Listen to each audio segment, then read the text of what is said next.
Welcome to the Ultimate Internet Marketing Toolkit. In this video series, we're going to go ahead and take a closer look at the beginning steps of becoming an internet marketer. A lot of times you might purchase a product on how to make money online or dive into the forums, and a lot of times I find that people just starting out are often lost because a lot of the core beginning concepts are not taught in those types of courses. So that's why I wanted to create this course, to really start at the beginning. This video series is going to take you by the hand and show you how to do things like choose a domain name and get it registered, and set up your hosting account and create an email account. We're also going to take a closer look at the different ways to make money online. Not in super detail, but just overall to give you an idea. Things like article marketing and pay-per-click and search engine optimization. Just things, buzzwords that you hear all the time, but if you're lost and you don't know, what they mean, that's what this is for. Now, you're bound to come across things you already know. That's okay. The video series is set up that you can skip things, or maybe you want to view it a second time to make sure you understand what you need to know about that topic. So again, this is a great starting point for people and also a good reference point as well. So let's go ahead then and get started by taking a look at the first tool in the toolkit. I'll see you in the next video. What is affiliate marketing? Please note, affiliate marketing is also referred to as internet marketing. Throughout the video series you might hear me say either or. They're pretty much the same thing. Affiliate marketing, according to Wikipedia, is a method of promoting web businesses where an affiliate is rewarded for every sale made through their efforts. Basically what this means is going out, finding something that you'd like to sell, and then, of course, selling it, and every sale that you make, you get a commission on. But here's the catch. You don't need to have a attic full of your product. Let's say, for example, that you want to sell something, a book. You don't need to have the physical books at your place. You go ahead and you get the sale, and then the person that you sold for ships the book, but they recognize that you made the sale for them, and then of course give you a commission. So it's actually pretty cool because one of the things that's difficult with sales is, if you were to open up a store, it's difficult. Of course, it takes a lot of money to stock products. You don't have to do that. And also, you don't know what the demand is going to be like. So with internet marketing, and you can sit down and you can try to sell something, and if it doesn't work, you just switch to something else. And then, of course, you don't have to return any products or anything like that. You only get paid when you sell something. Now, I'd like to show you an example of affiliate marketing in action. I am at a place called ClickBank. ClickBank is a place for affiliate marketing where you can go to find products that you can sell. Please note, all of ClickBank's products are actually digital. We'll talk a little bit more about ClickBank a little bit later, but I just want to go ahead and show you. I'm going to go ahead and search the marketplace for dog training. You can see here that some weird stuff came up. Let's just try dog. Okay, Secrets to Dog Training updated. Essentially what this is a product that someone created on how to train a dog. You can see the sales letter here, and the cost of this product is I think it's around like $47, something like that. So here's the catch. I go out and I convince my friend to buy this because I know that my friend has been having some problems with her dog. So I get him to buy this, but of course he buys it through my special affiliate link. What will happen is my friend will purchase this, of course, for the $47. However, I will get 3/4 of that sale. Is that insane or what? 75% actually goes to the person that made the sale, which is me. So what you're going to find is with affiliate marketing, oftentimes the sales commission is very high.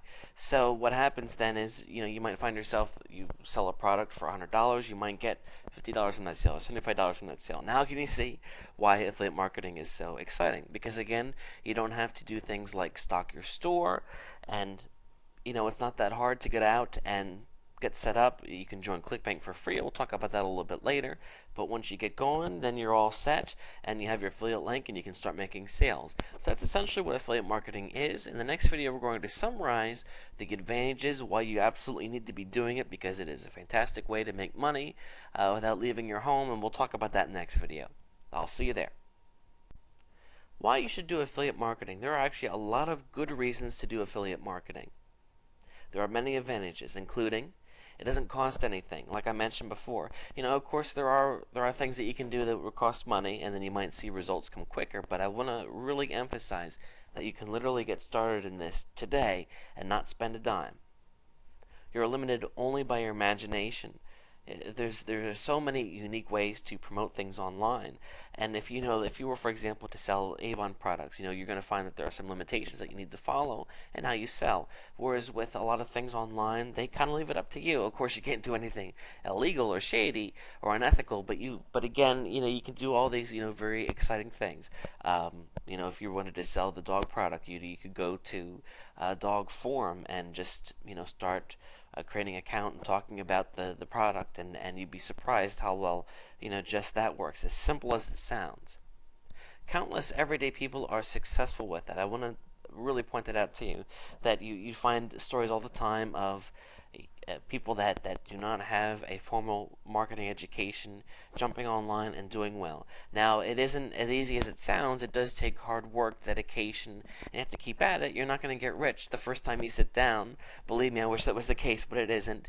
But I really want to stress to you that just because you don't have any formal training in the past, you can get this going because it's there. There are tons of forums dedicated to helping other people, and you don't need to sink a mint into getting this education. You can just get out there and start trying things and learn as you go about doing things. You don't have to stock physical products. Again, if I was going to open up a retail store,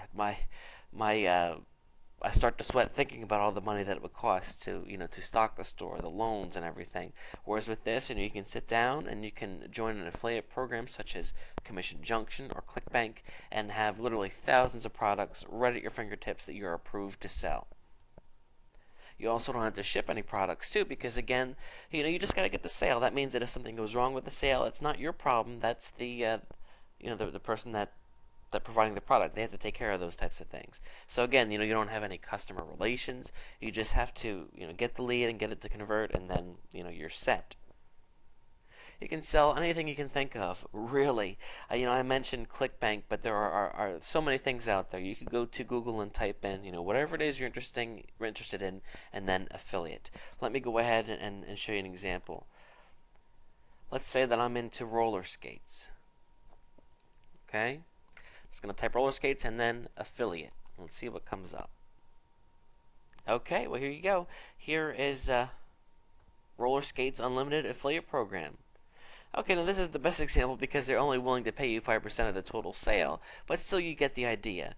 There are literally tons and tons of things that you can sell, and if there's a market for it and it's something that you're interested in possibly, I can tell you what, there's going to be an affiliate program out there for it. All you have to do is look. There are many, many, many tools and resources available for help. I really want to stress this as it is very important. That you're not reinventing the wheel here. There is a huge community online of people that are just out there. They're trying to learn as well, and they're helpful in sharing advice. Places like the Warrior Forum, Digital Point. These are places where you find a lot of people just starting out. Easy to scale once you're successful. This is also an important thing to note. You find something that works, and then you can roll it out on a bigger level. So if you find something that's going to make you a couple dollars a day, then you need to figure out what to do to take it to the next level. Again, you're not going to start out in affiliate marketing and be making thousands of dollars on your first day. But the thing is, you get a sale, and then you find out what happened, and then of course you repeat that.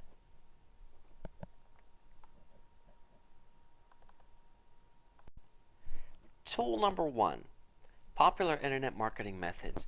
Essentially, the next videos are going to take a look at individual methods that are performed online through internet marketing. We're going to be talking about things like article marketing, pay-per-click, social networking, and these are buzzwords perhaps that you've heard but didn't really understand exactly what they were, or you're interested in learning more about them. We're going to take it, we're going to break it down, and each video will explain exactly what it is. Again, you'd be surprised how many people don't know some of these things, and that's okay. That's what this video series is all about. So again, if there's something that you already know, that's okay. Feel free to go ahead and skip forward to something that you don't know. I'll see you in the next video. The first method we're going to look at is the very popular pay-per-click. Often you see this abbreviated as PPC.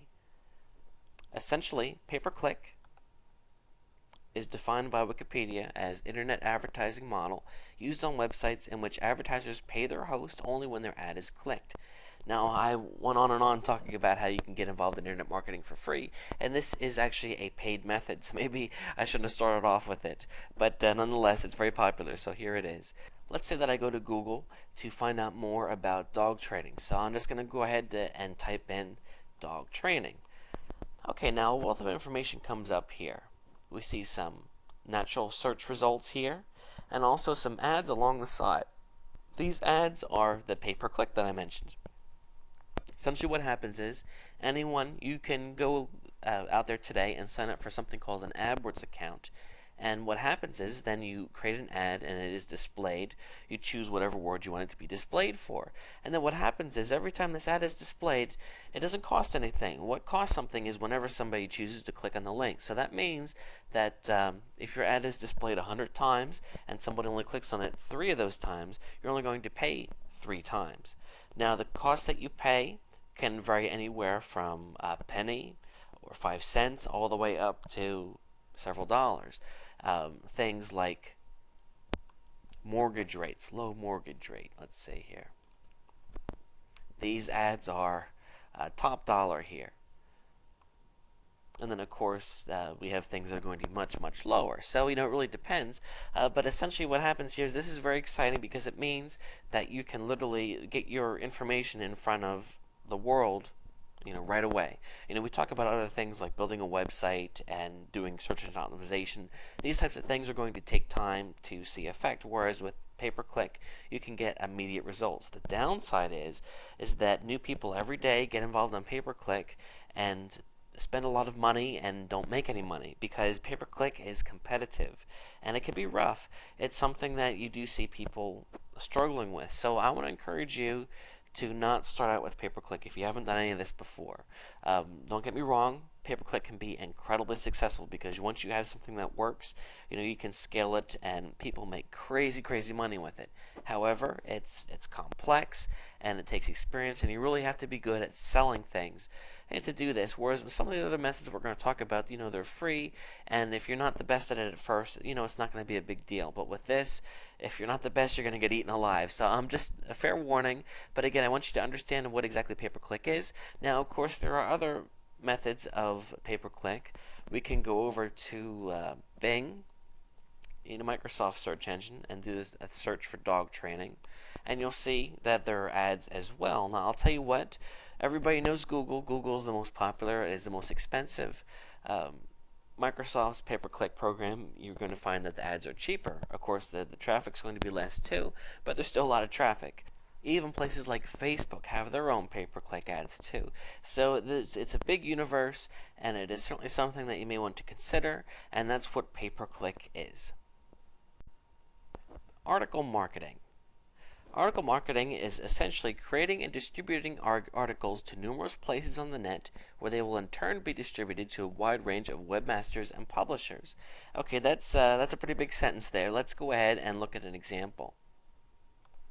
E-zine articles is the most popular article directory. What happens is people go out and for free, this is a free method, create an account with e-zine articles, and then they just start writing articles about whatever they want to promote. So let's say, for example, let's just pick something from the front page here. A guide to avoiding car insurance tricks. Someone sat down and wrote an article that contains helpful information. So the goal here is that somebody is looking for car insurance, and maybe they're concerned, our company's going to be shady. How do I know I'm getting the best deal? So here we go. Here's the article. So because e-zine articles is a popular site, it gets a lot of traffic. So what means is you create an article and you can be assured it's going to get read by people. So here's the trick. People write the article. They're not just writing for fun. Hopefully they're not just writing for fun. At the end of the article, they have a chance to promote their own website or their own product. So essentially what happens then is, somebody comes here and reads the article and they say, hey, wow, you know what? This is a well-written article. I'd like to learn more, or I've decided that I want to buy this product, and there you go. So let's say, for example, that somebody comes to e-zine articles looking to read a review on a product, such as doubling stocks is a popular stock program.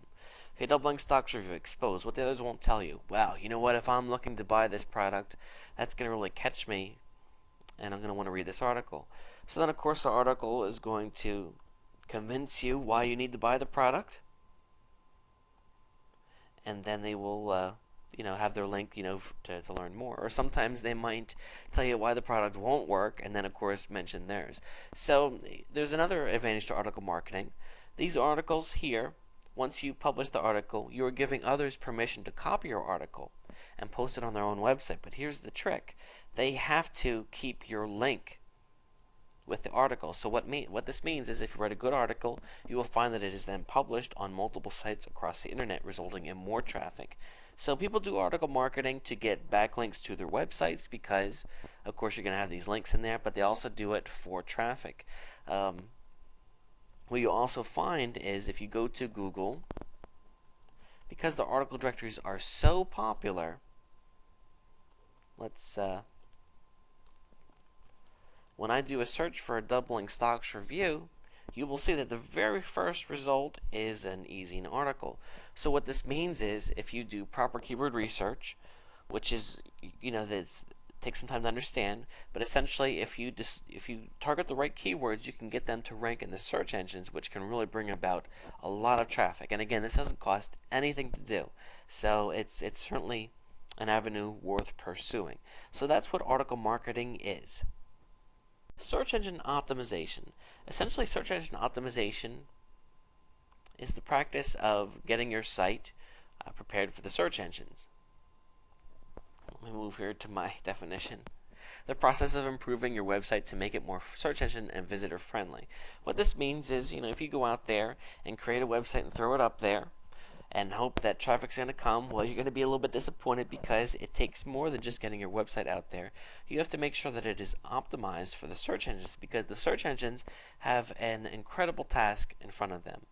As you know, the internet has so much information, and whenever you sit down and do a search for something, if I do a search for, of course, dog training, Google is going to return what they believe to be the most relevant results. So what this means then, of course, is that the site at the top is going to be the best site in Google's opinion on dog training.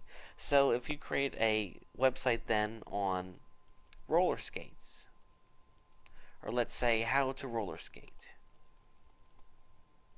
well, you're going to have the task of convincing Google why your site is the best. And in order to do that, you need to practice search engine optimization. Now, there are some things that we'll cover in some later videos in this toolkit as far as how to apply search engine optimization to your page. But it's a variety of factors. It's writing your page in a certain way. It's taking the time to research the types of keywords that you want to rank for and then kind of working backwards. It also means getting lots and lots of links to your site. In fact, many people argue that is 80% of the battle is getting a lot of links. So, and I've found that to be the case too.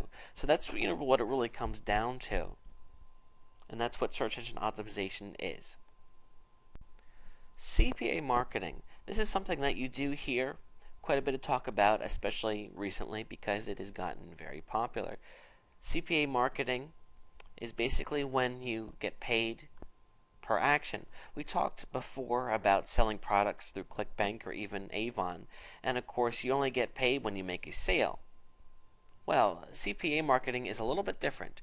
It's getting paid a commission on a cost per action basis. What this means is it's not necessarily a sale that you get paid for, it's a determined action. So let's take, for example, let me see if I can find a live example here for you. If I am looking to go to night school, okay? I'm looking to go to night school online. Well, you're going to see that some ads come up because these people are trying to make money from your decision. And essentially what happens is, this one here, Education Connection. I'm going to type that in because I don't want those poor people to have to pay for me. I would suggest that you do the same. Okay, what happens then is I come here, and all I need to do is say, yes, I am interested in a certain school. So that means I don't have to get my credit card out, I don't have to buy an education. All I have to do is come to this site and then fill out a form saying that I would like someone to contact me about going to night school. and then voila, somebody's going to get paid a commission on my lead. So think about that for a second. We talked earlier about trying to sell a dog training series, and if somebody buys it for $47, maybe you get half or 2/3 or 3/4 or whatever. That's going to happen sometimes. But think about how much easier it's going to be to get someone just to agree to sign up for information. That's the excitement of CPA marketing, because all of a sudden it is a heck of a lot easier to get a sale. Now let's look at another example. I don't even know how to pronounce this right. Is it Asiberry? Is that how you say it? Is a very popular weight loss method, I guess I should say. It's it's an ingredient, and of course we have a lot of ads being ran for it.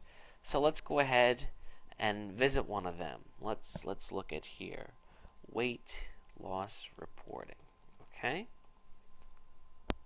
What this person is doing here is they are trying to get somebody to sign up for a free trial of this weight loss program. So you can see here that all you have to do is pay for shipping. So again, what happens here is, rather than having to sell, if you were just selling the product outright, it could cost $60.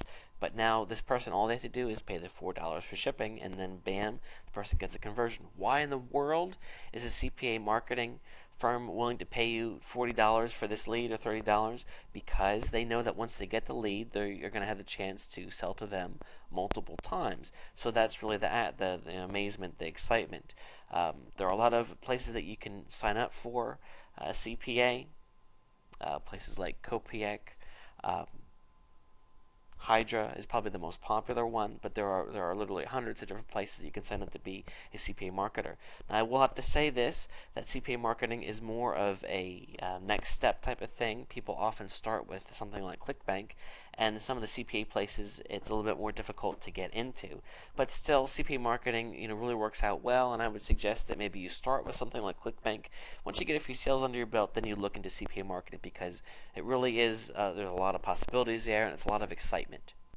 Marketing information products. Essentially what this means is going out, there's a couple steps. Let me go through them.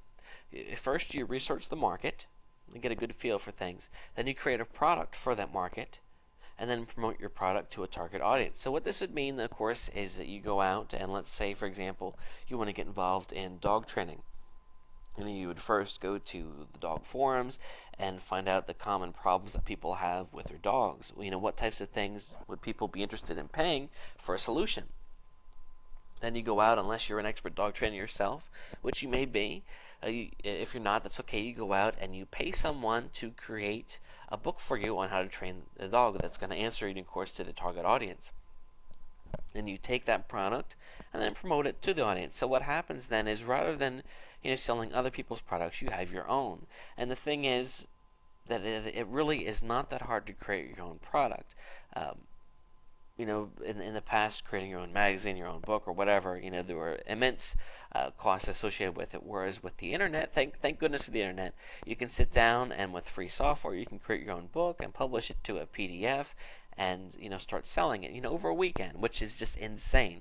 So again, you want to follow these steps, and you're going to see a lot of people talking about the power of making your own products, because of course you get 100% of the profits, and there's good reasons for that too. Now, I do want to say that again, this is more of an advanced thing. I would not suggest starting out doing this, because you might spend a lot of money for something that doesn't sell, and I would hate to be in that situation. So what people do is they start in a market selling other people's products, and when they see that the excitement is there, they go out and create their own products. So instead of getting commission, they're getting all of it. So that's essentially what the worth is of marketing information products, and of course creating them for yourself. Social networking. Social networking is all the buzz. Essentially, a social network site is any site where people go to network. This includes places like Twitter, Facebook, MySpace, LinkedIn, Dig, and about a zillion others. Social networking is very, very popular. Let's go ahead and take a look here. Dog trainer Twitter. because I want to show you an example of a dog trainer that's on Twitter. Okay, here. This person is a dog trainer, and what they did was they set up a Twitter account, and they now have over 1,000 people following them. That means that they have 1,000 people that have said, yes, I am interested in this person, and I want to hear what they have to say. And then what happens is, on a regular basis, this person sends out something called tweets, and everybody that signed up, gets that. So this person is putting themselves in front of all their followers, several times a day, which is a fantastic way to not only share information, but of course to market yourself. So if you're a dog trainer, you go out and you create a Facebook account. Rather than connecting with your friends, you're going to be connecting with people that you think you can help. And then you can use the social network to expand and grow, because the key is being good at what you do, because if you are and you're a valuable resource, then other people are going to come running to you, and you're going to find you have to work half as hard to build your list. Somebody has a dog and they love your stuff, so then they tell their friends who also have dogs, and before you know it, you have a viral campaign that's really got a life of its own, and you don't have to do too much work to promote yourself anymore. So then you're able to use the advantage of the social network to put yourself in front of them. That's essentially what social networking is. It's it takes some time to get the hang of it, but again, doesn't cost anything. Twitter and Facebook are really, really powerful right now. Those are both places that you can certainly go to build a list.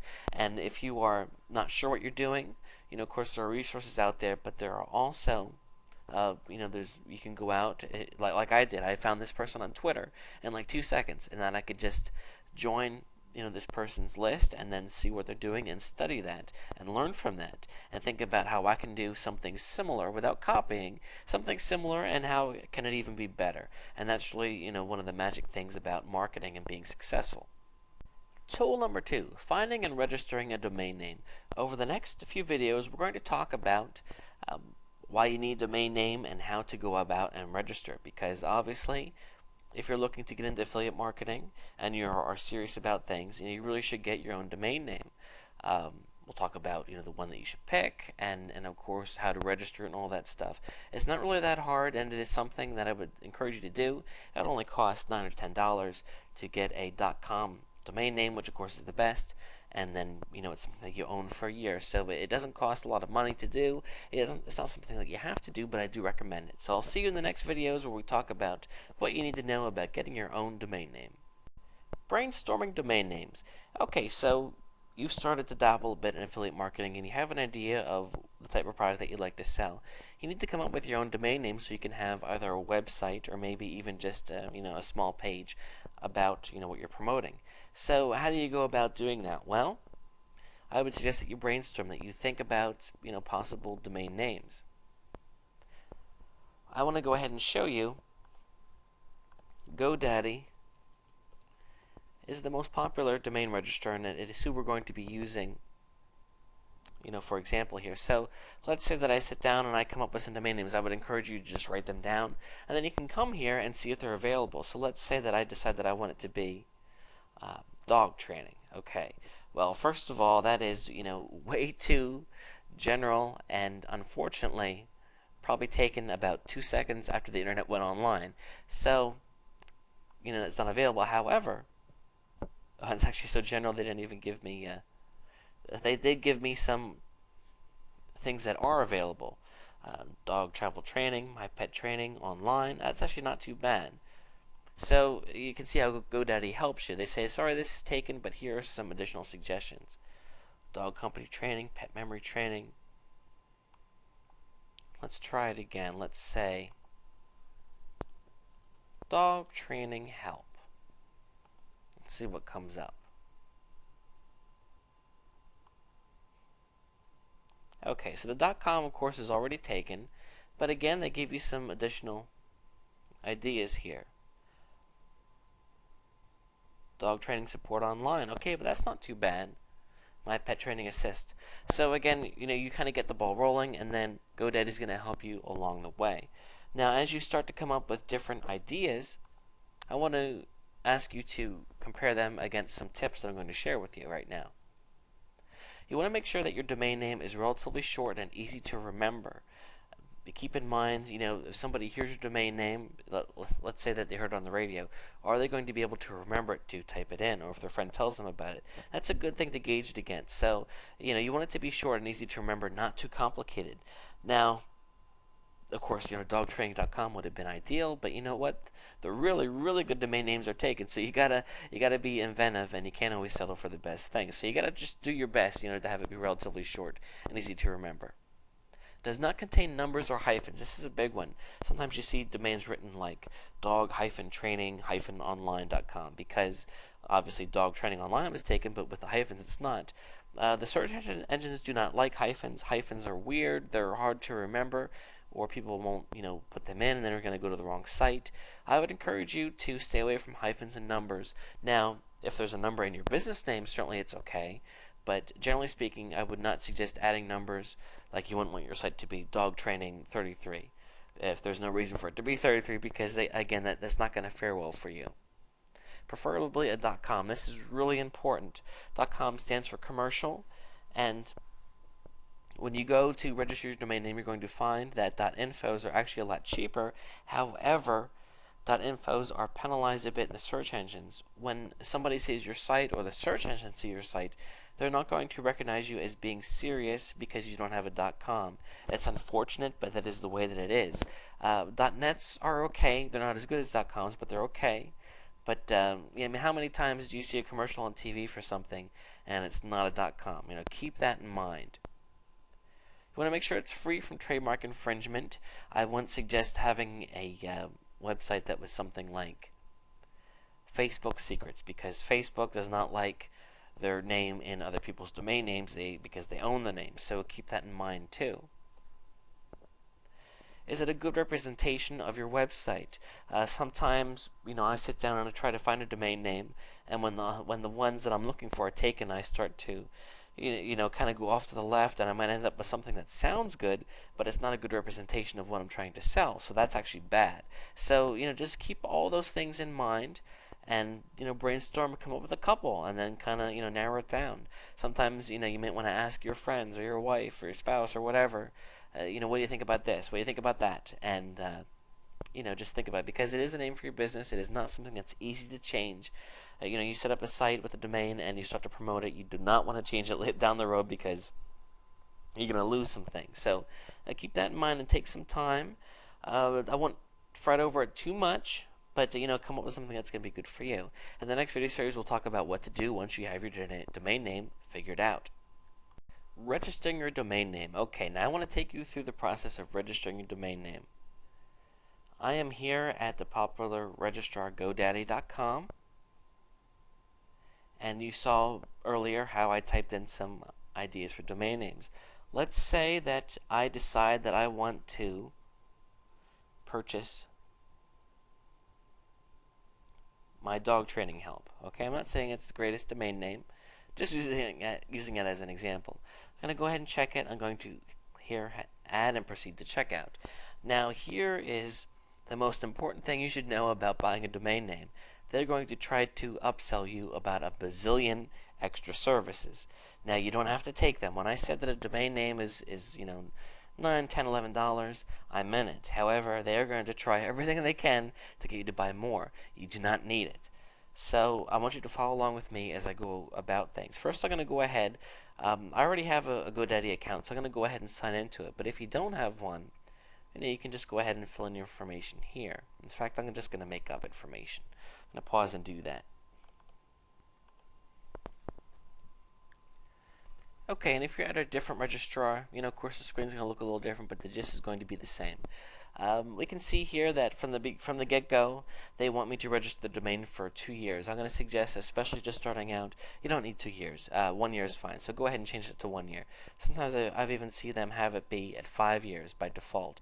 So make sure that you check this stuff. It stinks that they're going to be a little deceptive like this, but that's how they are. Mike Jones, that's the name that I made up, for this video. So, okay, domains in this order. You can hit this just to see. There it is, my dog training help. Contact information, which is what I filled out in the last step. Okay, do you want your domain to be certified? I would not worry about that, uncertified. add hosting to your domain. Okay, in a later video series, we're going to talk about hosting. If you want, you can have your hosting through GoDaddy too. It is going to make things easier to have the hosting and the domain under the same roof. However, you're not necessarily going to get the best pricing. So keep that in mind. The videos are going to take you step through step on how to work with, domain registered at GoDaddy and then hosting to somebody else. So I won't worry too much about that. I'm not going to check on any of that. They ask if you want private registration, meaning that by general, whenever you register a domain name, anybody can go and see who the domain name is registered to, kind of like a car or a house. If you want to, you can have your domain registration be private, meaning nobody can see it. You can do that if you want. Of course, it costs money. Surprise, surprise. But I don't think it's necessary, unless you have something to hide. And if you're creating a business for yourself online, it's not always the best idea to hide something. So there's additional things here. Again, you don't need any of it.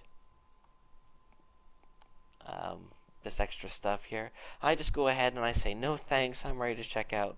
Please stop trying to sell me stuff, because if you don't, they're going to try to sell you even more stuff. Okay, now, review the shopping cart. Here we are. Actually, somehow I got 2 in there. Oh, sorry, just 1. They're trying to trick me again, because they're saying, hey, you know what?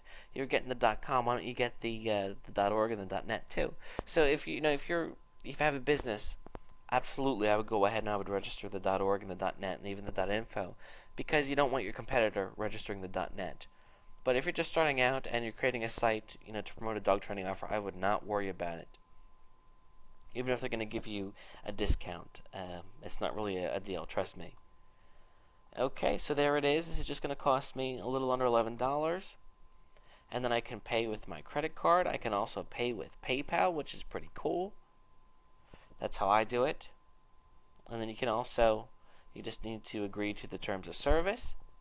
And then you hit continue with checkout, and then you pay for it, and that's it. It's yours. Now, by default, after you purchase it, your domain is going to be, it's called parked at GoDaddy, because you see your domain is the way people find you. When people come to your domain name, your domain needs to send them then to your website, so the two need to be hooked together. So after we get our hosting set up, we're going to come back and I'm going to show you how to get your domain name hooked to your hosting. So as of right now, we're just purchasing it, and in the meantime, your domain is going to be parked at wherever you registered it. So if somebody goes to your domain name, it's just going to say this domain is parked at GoDaddy, blah, blah, blah. So that is how you go about and you purchase it. You want to, of course, keep your login information so you can access your account later, which you will need to do once you get your hosting set up. So that's it. That's how you go ahead and get a domain name, and I'll see you in the next video. Tool number 3. Setting up a hosting account. Okay, so hopefully you now have a domain name and you are looking to create a website. You need somewhere to put the website. So think of it kind of like you have a house, but you need somewhere to build it. When you build your house, you need somewhere for it to sit on. You need some land. Well, your hosting account is your land, because even though you may already have your website that you created on your computer, you need to upload it to a hosting account for it to be live on the internet. So that's what a hosting account is, and that's, of course, is why you need one. Now, don't worry, hosting is relatively cheap. It can cost you just a couple dollars a month. So we're going to take you through, of course, how to find a hosting account that's going to work for you, and then I'm going to show you the most common things that you need to know with your hosting account. Mainly, how to set up your domain name so it's linked to your hosting account, and then also how to kind of find your way around the back end of things. So we'll go ahead and get started with the next series of videos. Why you need a website for affiliate marketing. Now, I got to tell you, this is a part where I do see people start to get intimidated because they say, website, that sounds complicated. And I wanted to tell you, why it is important that you get over this bit of concern, realize that it's not that hard, and also why you really do need one. There are a lot of advantages to having a website, including it is something that you legally own. It is possible to go out and sign up for a Facebook account and do everything through that, meaning that you don't have to have a website. You can just get an affiliate link and start promoting your product that way. But the problem is you don't actually own it. Facebook could boot you to the curb, or Facebook dries up and it's not that popular anymore. I don't think it's going to happen, but you never know. But it's not something that you actually legally own. So a website, is. So it's kind of like, having a store, which is a, good thing to have because it's actually something that is yours. It's an asset. It gives you more control over your marketing efforts. Of course, if you're just promoting things through an affiliate link, you don't have an opportunity to pre-sell your customer. Pre-selling is very important. For example, let's say that I am looking. Let's going back to this example here. I am thinking about purchasing doubling stocks, which is a program to help you make money from the stock market. So I type in doubling stocks review, and what happens is these reviews come up, and this person has a website, and they wrote a review for doubling stocks. And actually, it skipped me past the review. Let's look at something else here. This person here wrote a review for doubling stocks. So I'm thinking about buying it, but I come to this site, and then certainly, I read this information, and it compels me to purchase it. So what happens is I came to the website already thinking about purchasing it, but the website turned the tide. It convinced me that I do need to purchase it, and then of course I go and purchase it. So having a website, gives you that ability to pre-sell someone. It gives you the ability basically to do whatever you want. It allows you to gain a footing in the search engines. If you are just promoting your affiliate link, then of course you're going to get sales, but you're not going to get any search engine results. If you have a website, you can promote your website, and then of course you'll get sales through your website. But what will happen is, it's more work at the beginning because you have to, go out and tell everybody about your website. But ideally, over time, you'll start to rank for terms in the search engines, and then you're going to get traffic that way. And then before you know it, you're making money without doing much effort, which is really, really nice. It allows you to pre-sell affiliate products, which I already mentioned. It also gives you an asset to your business, which I also already mentioned, but I think you get the gist here. Having a website is really, really important, and I strongly encourage you to go ahead and do that. It really is not that hard, as you will see in the next series of videos. Choosing a website host. Of course, there are lots and lots and lots of places that you can get website hosting. However, I would not necessarily go with the cheapest one because not all hosting is reliable. When looking at a website host, I would encourage you to look at past performance and reviews. You just go to Google and type in the name of the hosting company and review and see what people are saying about them. Pay attention to account limits. Sometimes you might get pulled in to a hosting account that looks cheap. However, it doesn't give you a lot. Things like bandwidth, which is how much transmission can occur. Every time somebody comes to your site and views a page, that's bandwidth. You want to make sure that you have enough bandwidth. You want to make sure that you have enough memory and space. Fantastico is highly recommended. Fantastico is a tool that comes with some hosting accounts that makes life a lot easier. I hope that you pick a hosting account that has Fantastico because it makes life so much easier. For example, WordPress is a very popular way to set up a website, and Fantastico will do it automatically for you. It automatically creates things like bulletin boards, image galleries.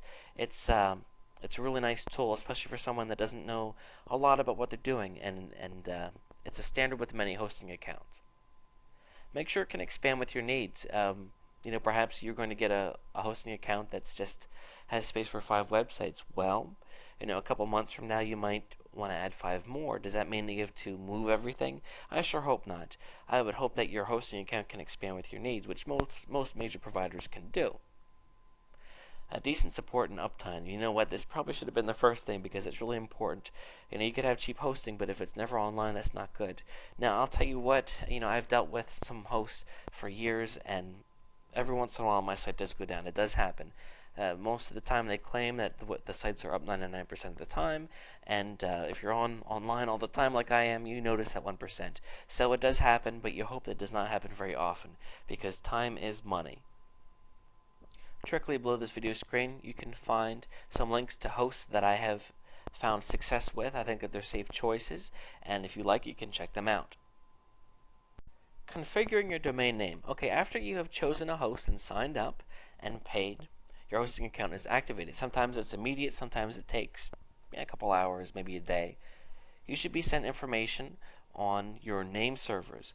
What we have to do is we have to link our hosting account with our domain name. So what you need then specifically are your name servers. If you cannot find it, typically it is in your welcome email, but if you can't find it, just contact support. That's what they're there. They're here to help you. Say, hey, listen, I need to set my name servers, and what are they? So they go ahead and they send them to you, and they need to take those and go into where you register your domain name and change your name servers. That's what I'm going to show you how to do in this video. So I'm going to assume that you registered at GoDaddy. If you didn't, that's certainly okay, but that's going to be what I use for the example. Okay, I am here logged into my GoDaddy account. I apologize that some things are blurred out, but I don't want to reveal everything. So what I'm going to do is I'm going to go ahead and I'm going to click on one of my domain names. Just go ahead and click on it. And you can see here there's a whole bunch of information. Down here in the bottom left is where it says name servers, and this is what I really want to be concerned about. I'm going to go ahead and click Manage. And again, they're going to be set by default to be GoDaddy's name servers. But we're going to go ahead and take care of that and switch it. Okay, so here it says, I want to park my domains, I want to forward, I want to have a hosting account. I have a hosting account. I host my domains with another provider. That's actually what we want. So go ahead and select that. And then right here is where you put your name server information. So what do name servers look like? Well, they're going to look something like this. It's going to be typically it's NS1 and then name of name server like that, and then NS2 name of name server, and there's typically going to be two of them, and you just put them in there, 1 and 2. Now it might not necessarily be NS1, it could be something else, but there's going to be two of them. That's an important thing. Okay. And then once you have that set, you just hit OK, and then it's going to say your name servers have been set, and then you're going to be good to go. Now, please note, this is not going to happen immediately. There's going to be a delay.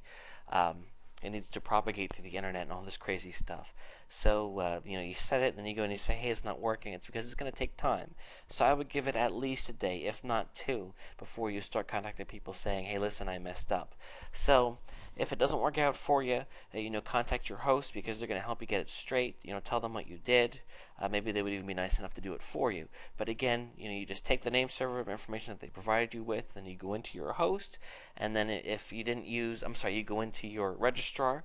And if you did not use GoDaddy, just look and see, how to change the name server. And then it's just those 2 lines that you need to plug in, and then you're good to go. But please remember that it does take time. Okay, so once that's set, then it's time to go on, and we're going to just take a further look at what a hosting account looks like and some of the things that you should know from your hosting account. Understanding cPanel. I wanted to talk a bit about cPanel. Depending on what host you go with, you may or may not have cPanel. cPanel is probably the most common web interface. Your hosting account is going to have management software to help run your host. So think of it kind of like, if you have a Windows computer, Windows, of course, is your operating system. That's essentially what cPanel is. So I just wanted to take a few videos and share some things about cPanel with you on how to do some things. The hosts that I recommended that you use, just a couple that I threw out to you, they all use cPanel. So if you want things to be as easy as possible, go with them. Of course, if you don't have cPanel, you have something that's similar to cPanel, and you can still watch these videos and take something from it because, of course, they're going to be similar. Okay, here I am. I am logged into the cPanel of one of my hosting accounts. I just wanted to go through the most common things that I think that you should know. One of the really nice things about cPanel is that there are actual video tutorials. So even though I am a starting point for you, you can go through and view these as well, done by cPanel themselves, which is actually really cool. They didn't have to do that, and they did, so that's nice. Okay, so let's go ahead and start here. Email accounts. This is where we can set up the email accounts for the host. What this means is that for every host, every account that you can have email accounts underneath it. And when you sign up for your hosting account, you were given specifics, how many emails you can have per account. So make sure that you're aware of that. But let's say you can create your emails to be whatever you want. So it could be your name, and then you create your password, and bam, you have an account. And that's it. Once your accounts are on here, then you can go to webmail to check them, or you can set it up that you can grab them through Outlook Express, if you or your whatever mail program that you already use, you can take from that. Of course, if you have your own business, you want to have an email account that's on your site, of course, and that's how you do that right there. Spam Assassin, those are your spam settings for your mail accounts. You can also set up forwarders, meaning two different things. Actually, with this, it just means that you can go ahead and if somebody sends you mail to your account that you created, you can go ahead and have it forward somewhere else. You can even have it forward to an email account that is off the site. So that's also really cool. You can set autoresponders for your email too. If somebody writes to you, that you have something right back to them. Okay, let's move down here. File Manager. This is actually really important. If you ever wanted to upload files or pull files down from it, you can do it this way. We're going to talk in the next video about FTP, a way to upload things a lot easier. But let's just say, for this sake, if you wanted to do it this way, here we go. And it goes ahead and it shows you all the files, and from here you can download files, you can edit files, all different kinds of things. Kind of like similar to Windows File Manager. You can look at your disk space usage. You can also create FTP accounts. Logs. This is helpful stuff. You can take a look at the latest people that have been to your site. I like to use AW Stats because this is a really nice stats program. This is a domain that I really don't use, so there's not going to be many people that have came here. You can see I started it with good intentions but didn't really do anything with it. But you can go ahead and these stats break things down. You can see how people found your site, and how long they were on each page, and how many people came on what day. It's pretty cool stuff, and certainly important if you want to study how well your site is performing and where people came from, and of course why. You can also download your stats to analyze them in an external program. You can also password protect things. We can create subdomains, add-on domains, redirects. If your hosting account came with databases, here is the MySQL database, which is really important. And then we have software here. Oftentimes, even if you don't have Fantastico, which this account actually doesn't, even though I told you need it, how about that? Here we can do things like set up a clock or a guest book.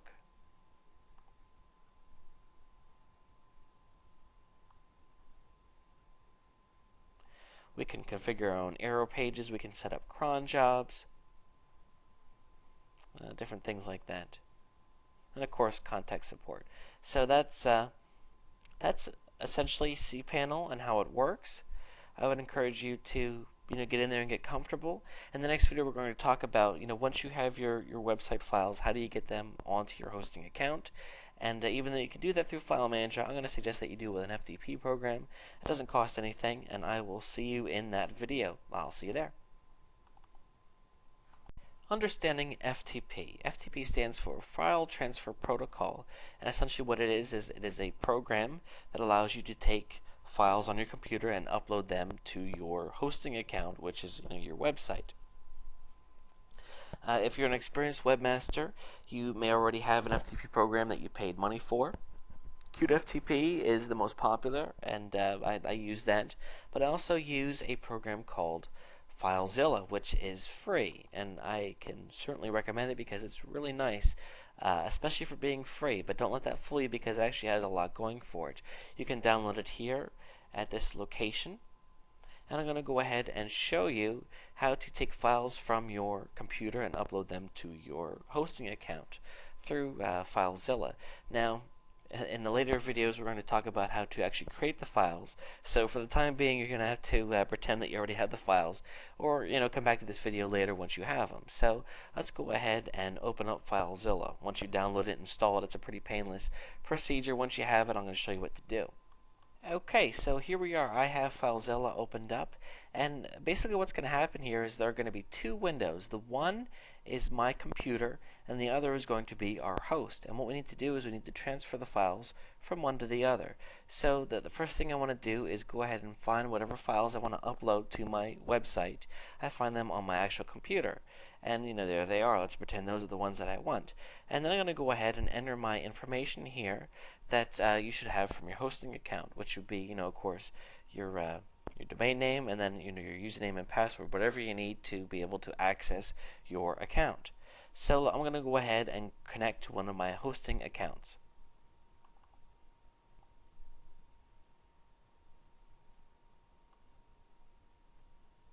Okay, so I'm connected here, and you can see here these are the files. Now you don't want to just start moving files. You want to make sure that you take them to the right place. And basically, we have these different things here. Public_HTML is what we want to concern ourselves with. I was fooled the very first time I did this. I went to www. That's not what you want. You want this. I'm going to go ahead and double click that, and there we can see all the files that I already have on there.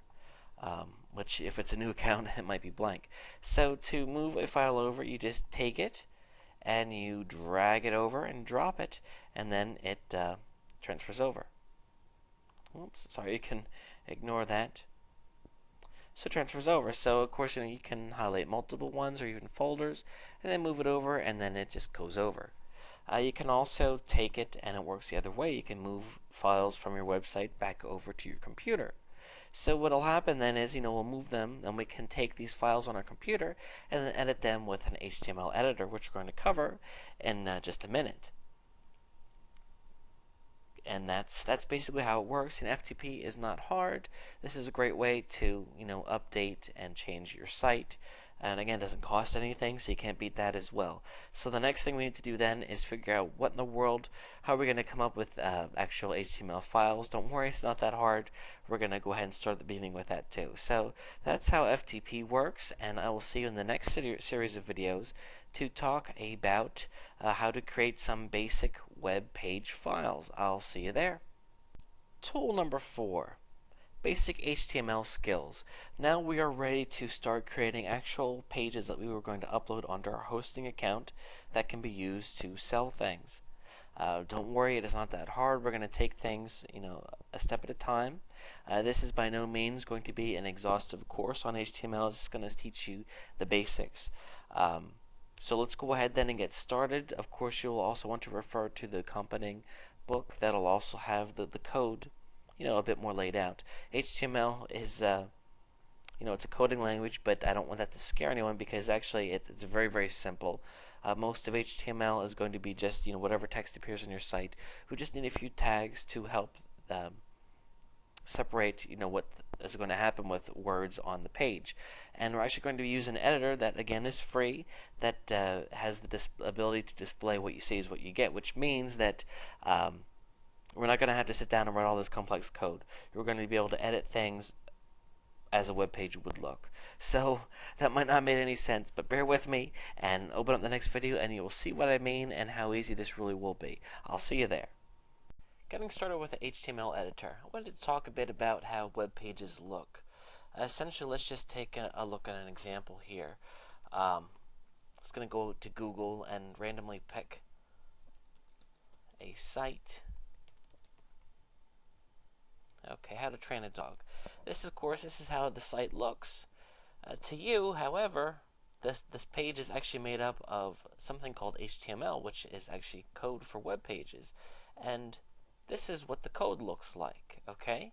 So you can see here that there's some stuff here, some gibberish, I guess you could say, and then we have the text that you see in the page, but then there's these tags that tell the web browser what it is. For example, this P here stands for paragraph, and that lets the web browser know that this is a paragraph, or H1 that lets the browser know that this is a header. So like a professional dog trainer, if we go back to the page here, you can see that this part is bigger because this is the header. So the reason that all these words look the way that they do, of course we have some bullets here and images and all that stuff. The way that the browser puts it all together is by looking at some code that's in there. So what we need to do is we need to get an editor, because of course I don't expect you to sit down and start writing code from scratch like this. Fortunately, there are tools known as HTML editors where you can look at the page like this rather than looking at it like the crazy code. You can actually get to see both, so that way as you change the code you can see how it looks, and that makes creating web pages and editing web pages a heck of a lot easier. In fact, it's not really that hard at all. So the most popular editing program is Dreamweaver, Adobe Dreamweaver, and it is excellent. That's what I use. However, it does cost quite a bit of money. So what I want to suggest to you is that you pick up a really nice free program that I've also used called Composer. It's available at composer.net. You just go there, and again, this is free software, and download it and install it. Now, if you do have Adobe, if you do have any other different kind of program, that's okay.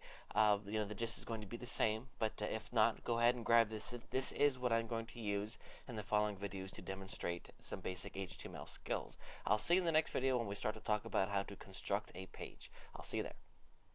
Creating a basic page. Okay, creating a basic page is not that hard. I have Composer open on my laptop here. So what I want to show you is the way that it works, as do most decent editors. They show you the coding for the page, but they also show you exactly what the page would look like online. So there's a couple different ways that you can get started. Perhaps some of you will purchase a site from someone, or maybe a landing page, and then what you can do is you can tweak it in this editor, or maybe you're going to start from scratch. That, either way is okay. Basically, the layout of a page, it starts with this line here. This basically just lets the world know that this is a web page, this HTML here. And again, all this information is also in the book as well. Then we start with something called the header section. Basically, anytime, let me just forget about this for a second. Whenever a tag occurs, it starts and ends. So let's say, for example, I want to create a paragraph. Well, I start, that's the paragraph tag right there. It starts with that, and then I have my text there within the paragraph, and then I need to close the paragraph. So that's it. Right there, that's a paragraph. So the same principle occurs on the whole page here. We see the very first tag is the HTML tag that starts the page. It also ends the page. Okay? So that lets the internet know, hey, this is a web page.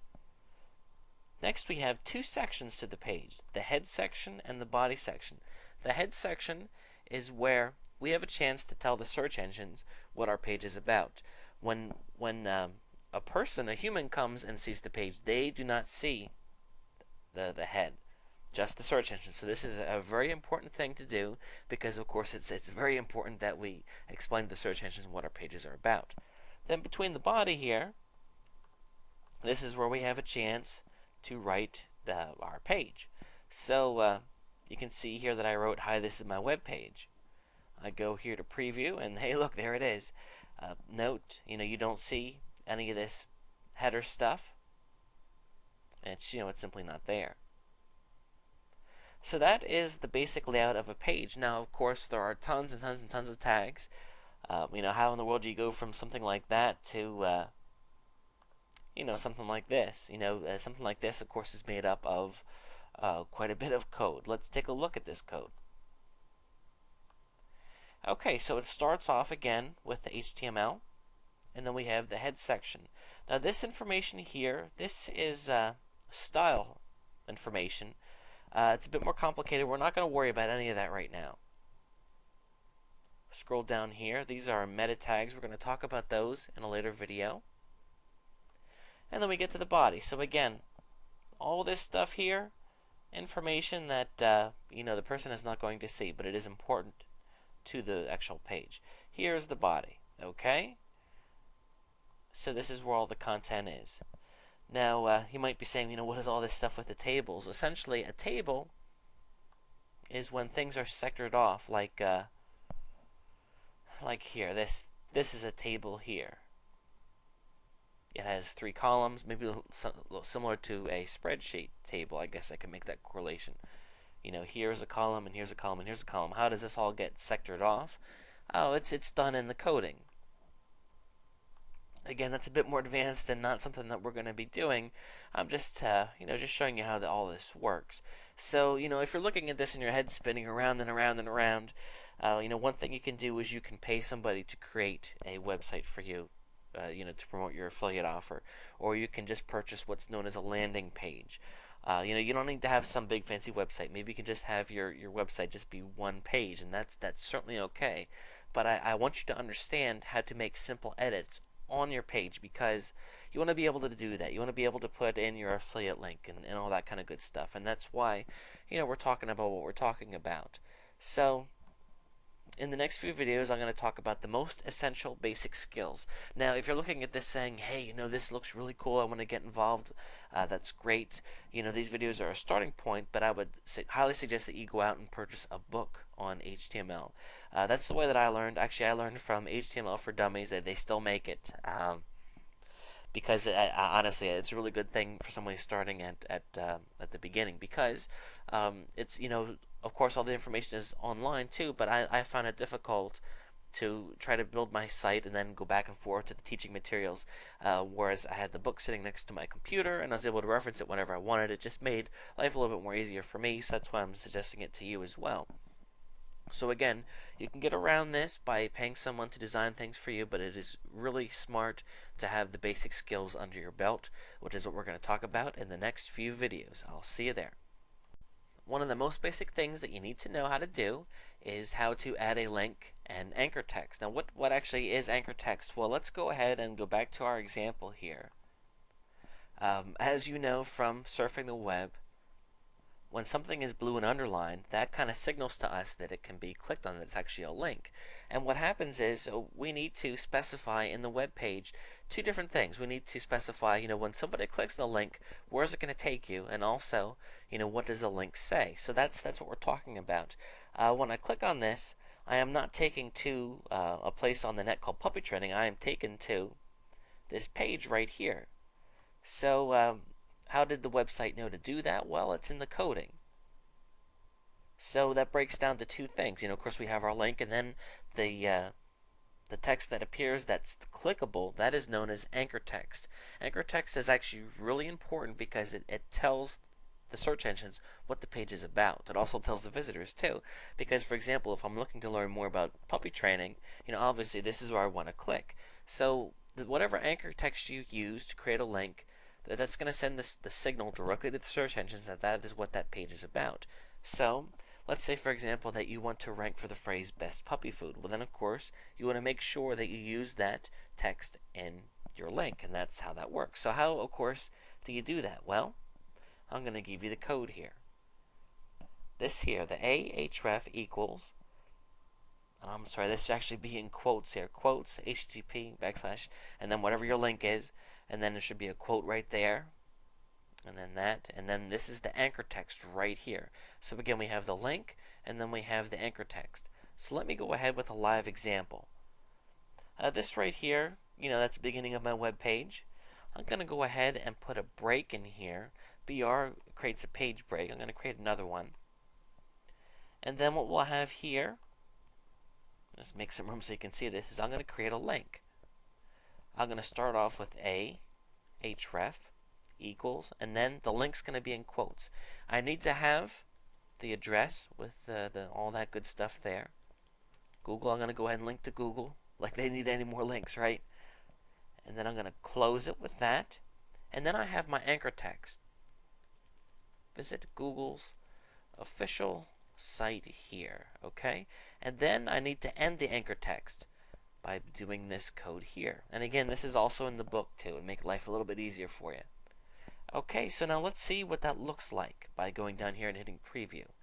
Okay, look at that. This is clickable, and if I click on that, I am taken to Google's website. So pretty cool, pretty easy, huh? So that is basically how you make a link, and that's the text. And this is really important because not only for your web page, but you may, if you write an article, get into article marketing, you're going to have to know how to create links.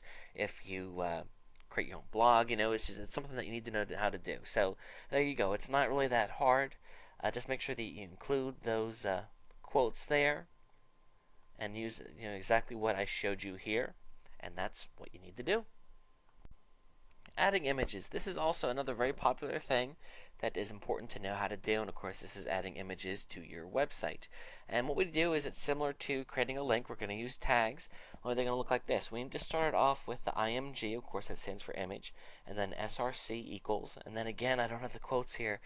They should have been. I apologize for that. The quote, and then of course this is the location of the image right there, and then the end quotes, and then we specify the width and height of the image, and then we end it. And that is the image code. So let me go ahead and demonstrate this. I'm going to go ahead and put an image in here. I'm going to add another break and another break just to create some line space. I'm going to start it with the IMG space SRC equals, and then the quote, and then the location of my image, which actually, yeah, right there. And then I'm going to have quote again. I know that that's long. Okay, and then I end it like that. Okay, let's see what that looks like. There we go. Look, there's the image. It came right in. Now we can also, of course, when the search engines look, they don't view the image. They just read what the image is. We can also add what is known as the alt tag, where we can write what it's about. So I could put dog obedience training. That could be a description of what the image is. Okay? And again, you don't see that. That's just for the search engines, but that's how that works.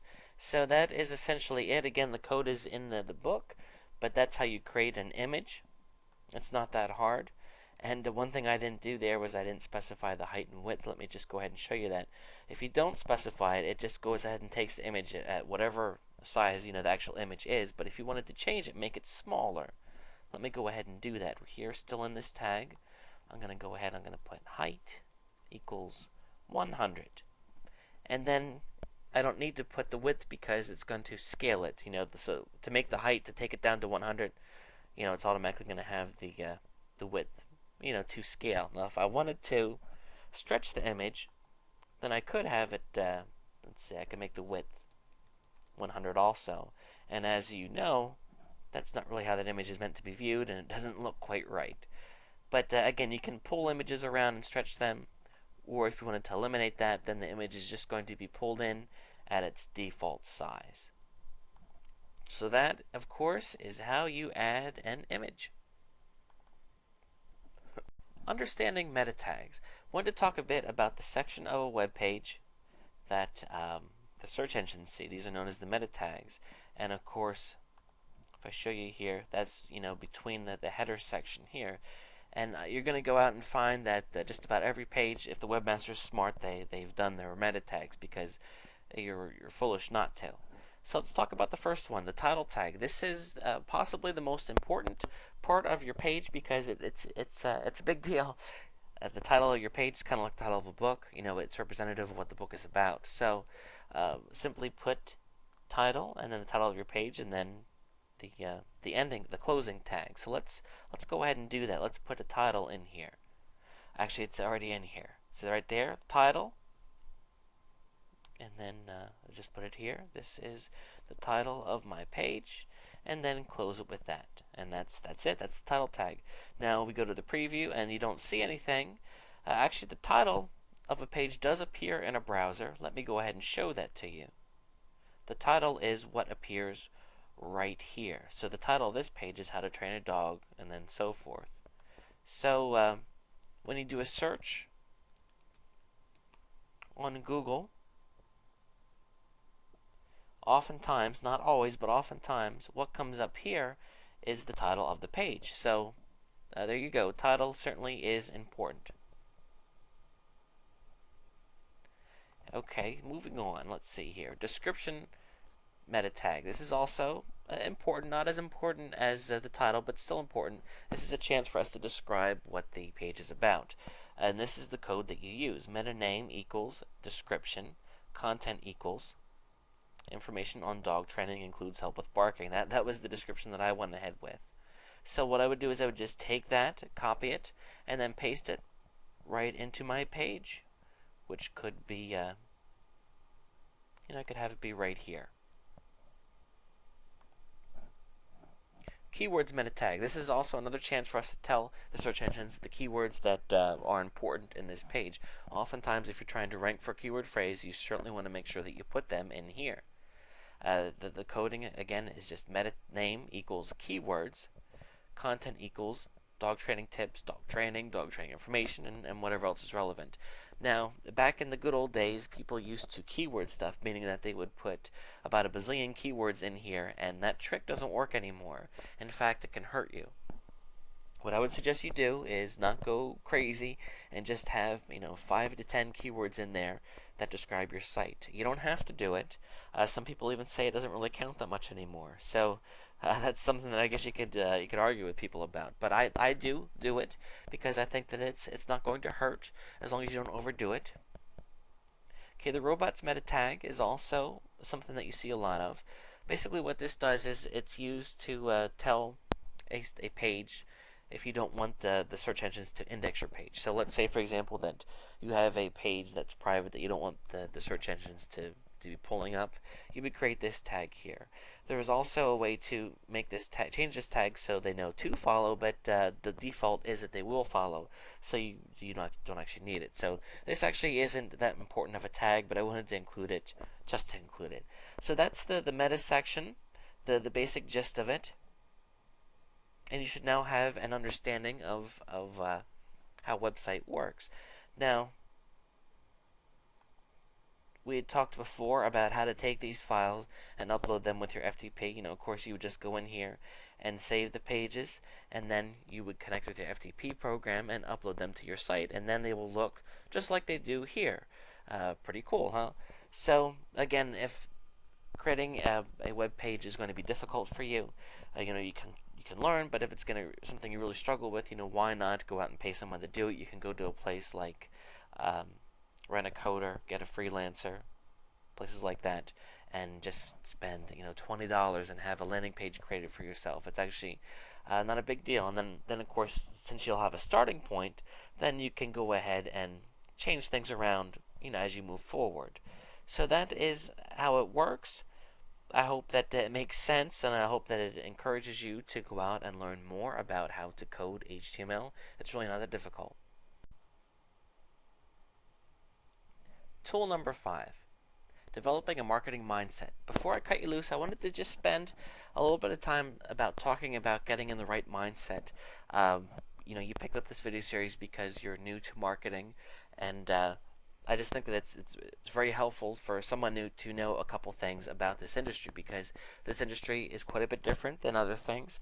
I'm sure that many of you have jobs and you're used to working 9 to 5, sitting down at a desk or whatever, and internet marketing is a bit different because you don't have a boss standing over you. You're not working with a team a lot of times. You're working on your own, and sometimes you can work on a project and not see the benefits of it for a while. So it's quite a bit different than going to work and doing whatever and getting a paycheck. It's very different. It can be very rewarding also, but unfortunately sometimes things don't go like you hope they would. So my hope is that I can share some of my wisdom with you, I guess if you can call it that. I have been doing this for a long time, so I can share with you some missteps that I took in the hope that you won't take them, and just kind of give you some helpful advice as you move forward on that internet marketing ladder. I'll see you in the next video. The newbie pitfalls. Okay, starting out, there are some crucial mistakes that people can make that can bring about an end to your internet marketing career. And I don't mean to scare you. I just want to tell you how it is, because I want you to succeed. So knowing that, let's talk about some common things that people fall into. Okay, being afraid. This is a big one. Maybe you've worked in a job all your life and you've always taken orders from somebody. Well, now the tables have turned, and you are 100% responsible for your success doing this, and people are afraid to do it. They don't believe it themselves. They think that maybe they don't have what it takes, and you couldn't be more wrong. You totally have what it takes. It's internet marketing is, honestly, it isn't some huge, hard, tremendous thing. It just takes time and patience and dedication. And you get out there and you start doing something, and just because it doesn't make you rich overnight does not mean that you should stop. So you need to believe in yourself, and you need to get off your chair and just go for it. Another problem is people can jump from one thing to the next. If you get any type of internet marketing emails in your inbox, you probably notice that a lot of them have a great deal of hype in them. They're always talking about the new greatest thing and how to make tons of money. And I'm not saying that that's not the case, but I will say that it is very common for people to purchase a product with the best intentions of seeing it through and becoming successful, and they take a couple steps and then something else comes out, and instead of seeing through what they started, they go on to the next thing, which sounds like an even better way to make money.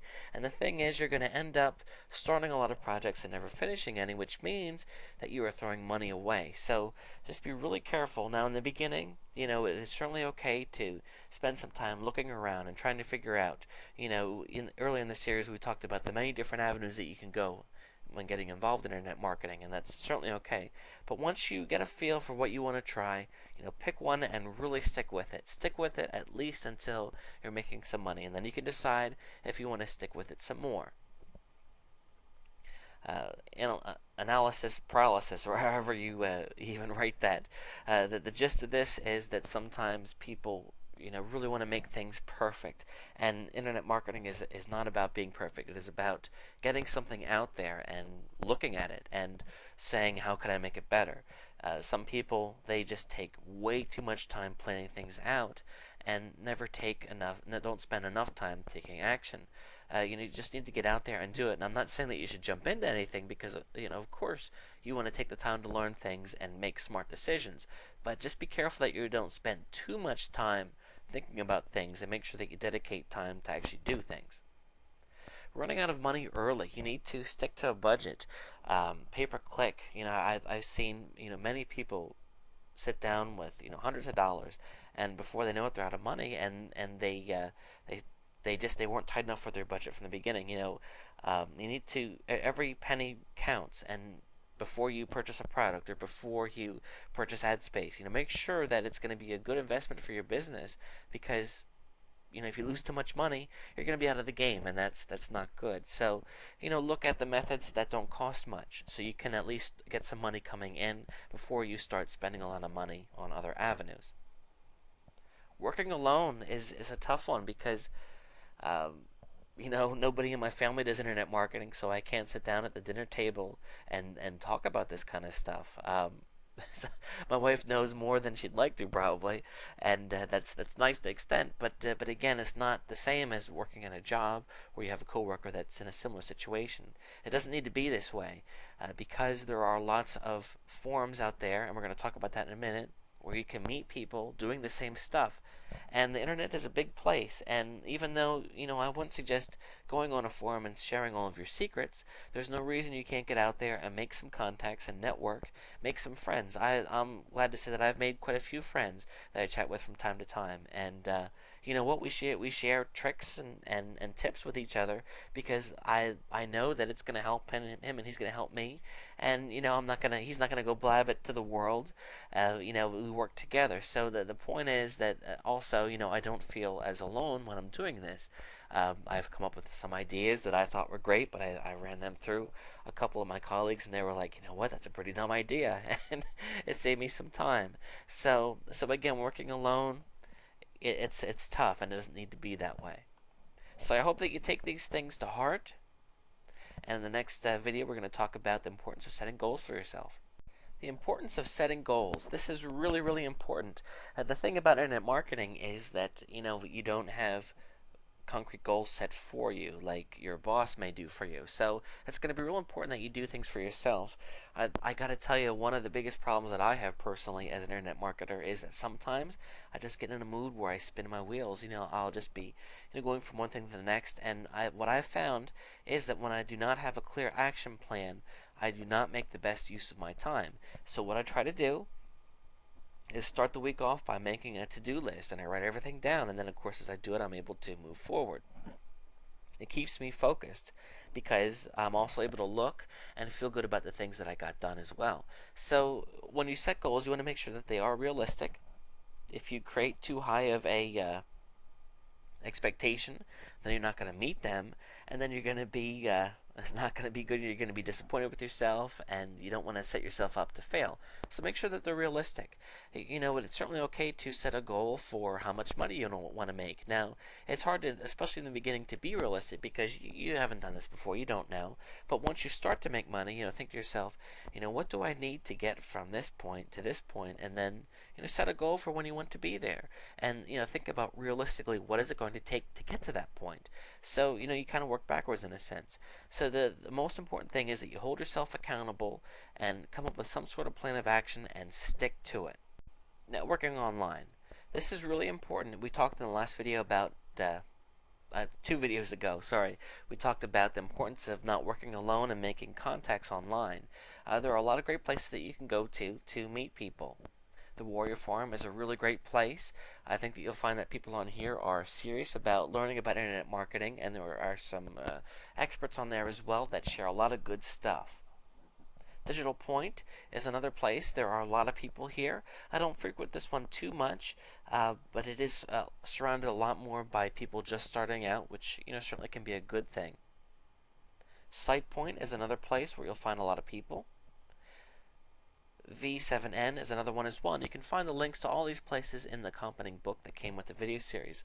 One bit of caution, you'll find a lot of people promoting internet marketing products on these sites, and just be careful because there certainly are things out there that will make you money and work for you, but there are people out there that are less than honest too. So just be careful because unfortunately there are some people that have less than good intentions on places. So look for things like reviews. Somebody's selling something, are the people saying that it's good, or they never heard of it? Is this person credible? Things like that. But just go on there and start sharing.